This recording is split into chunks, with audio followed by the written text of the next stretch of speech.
हाँ, तो 12 में 1.1 का कुछ क्वेश्चन बाकी था। जैसे तो हम लोग उस क्वेश्चन को देखते हैं। Question number 14। क्वेश्चन नंबर 14 यहाँ देखें कि इसमें कहता है let L be the set of all lines.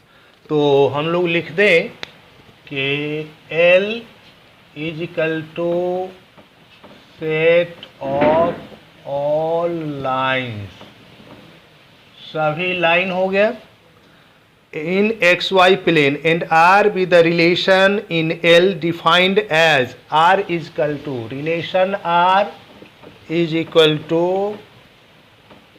L1 L2 such that L1 is parallel to L2. L1 is parallel to L2 so that R is an equivalence relation.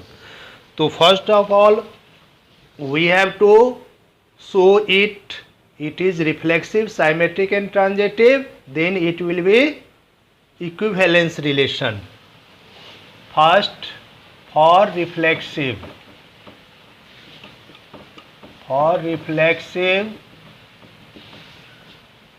all lines will be parallel to itself, parallel to itself. This implies L1 belongs to R. This implies R is reflexive. R is reflexive. कोई भी line अपने आप का parallel होता है, इसलिए इसको हम लोग रिफ्लेक्सिव कहेंगे। अब for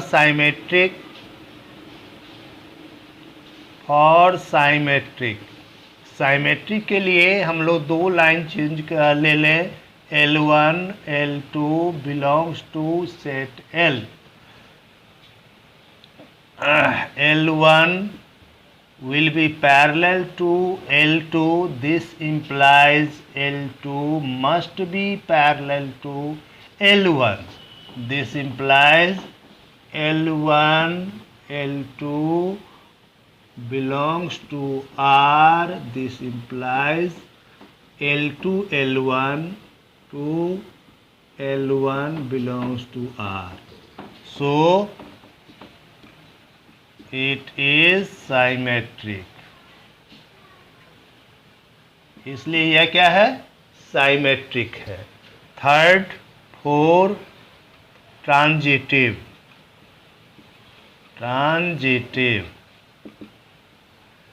suppose L1 L2 L3 belongs to L. L1 L2 L3 belongs to L. L1 parallel to L2, L2 parallel to L3, then L1 must be parallel to L3. That is L1 L2 belong to R, L2 L3 belong to R.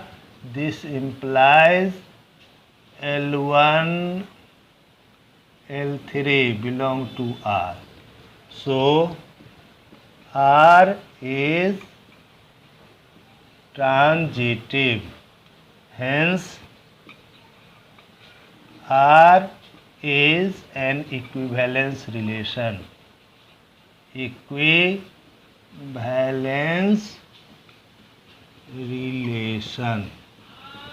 First part इसका complete हुआ।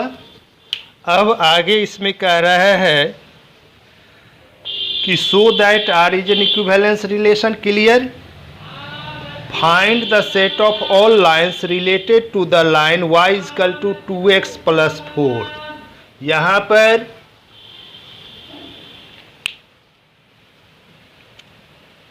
यहाँ पर यही हम लोग देख लेते हैं कि y is equal to 2x plus 4, ये पैरेलल लाइन का, ये लाइन का इक्वेशन है। और जब हम लाइन इसका इक्वेशन लेते हैं, इसके पैरेलल लाइन हम लोग चेंज करेंगे तो हमको केवल कांस्टेंट को चेंज करना होगा। तो इसलिए यह क्या हो जाएगा, पैरेलल लाइन, इसका parallel lines is equal to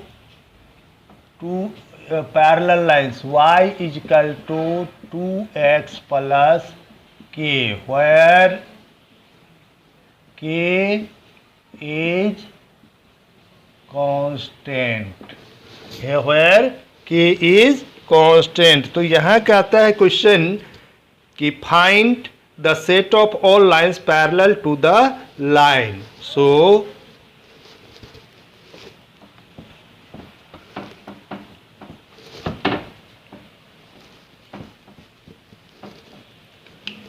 y is equal to 2x plus k is the set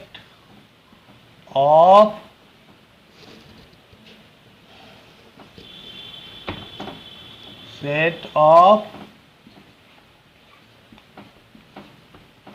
parallel lines parallel to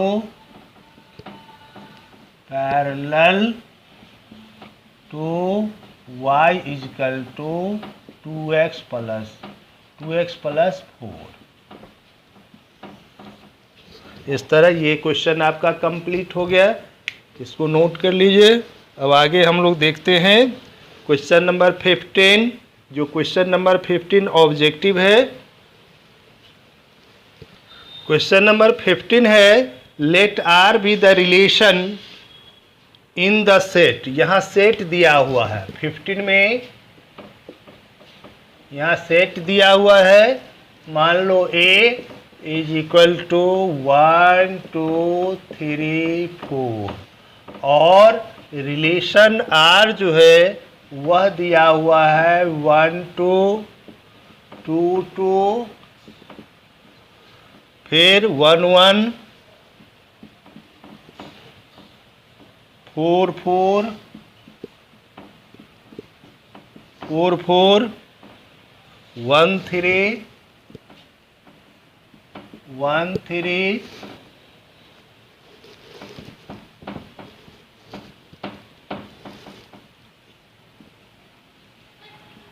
1 3 3 3 3 2